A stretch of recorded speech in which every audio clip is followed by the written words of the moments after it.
आज हम आपको कहानियों पर आधारित प्रश्न देंगे। तो सबसे पहले आकाशदीप कहानी ले रहे हैं। आकाशदीप कहानी का सारांश। आकाशदीप जयशंकर प्रसाद द्वारा लिखित कहानी है। इस कहानी का मुख्य पात्र चंपा है। चंपा एक क्षत्रिय बालिका थी। भारतवर्ष में जाह्नवी तट पर चंपा नगरी में उसका घर था। उसका पिता बड़े मणिभद्र के यहाँ नाव पर प्रहरी था।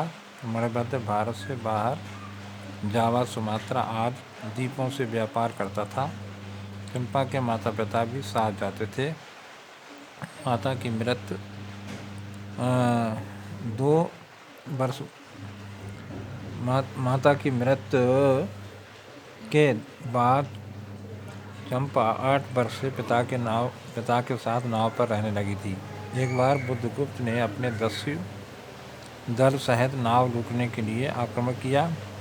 चंपा के पिता ने अपने प्राणों पर खेलकर अपने मालिक की रक्षा की, किंतु वह संघर्ष में मारा गया। मणिभद्र ने बुद्धगुप्त को बंदी बना लिया। पिता के मरने के बाद चंपा अकेली रह गई। निराश्रित चंपा को मणिभद्र अपनी काम वासना का शिकार बनाना चाहता था। चंपा ने इसका विरोध किया। फलस्वरूप चंपा को मणिभद्र ने बंदी बना लिया। बुद्धगुप्त भारत का रहने वाला क्षत्रिय था। वह ताम्रलिप्त का रहने वाला था। बहुत दिनों से हत्या लूटमार करके जीवन व्यतीत करता था। मणिभद्र एक विशाल जलपोत में उसे किसी अपरिचित द्वीप में छोड़ने जा रहा था। रात का समय था। लहरों में जहाज उतरता जा रहा था। बुद्धगुप्त ने चंपा से मुक्त होने के लिए कहा। चंपा अपनी स्वीकृति दे देती है। दोनों एक दूसरे का बंधन काटकर मुक्त हो जाते हैं। चंपा महानाविक की कटार चुपचाप लुकाकर खींच लेती है। रात के अंधकार में दोनों हर्षातिरेक से एक दूसरे का आलिंगन करते हैं। सवेरा होने पर महानाविक ने उनको पुनः बंदी बनाने का प्रयत्न किया।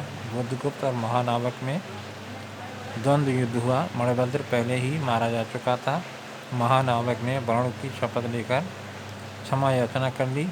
पोत पर बुद्धगुप्त का अधिकार हो गया। बुद्धगुप्त चंपा के समक्ष विवाह का प्रस्ताव रखता है। चंपा के मना करने पर वह भारत लौट जाता है तथा चंपा उसी द्वीप में आजीवन आकाशदीप जलाती रहती है। तो यह था कहानी का सारांश।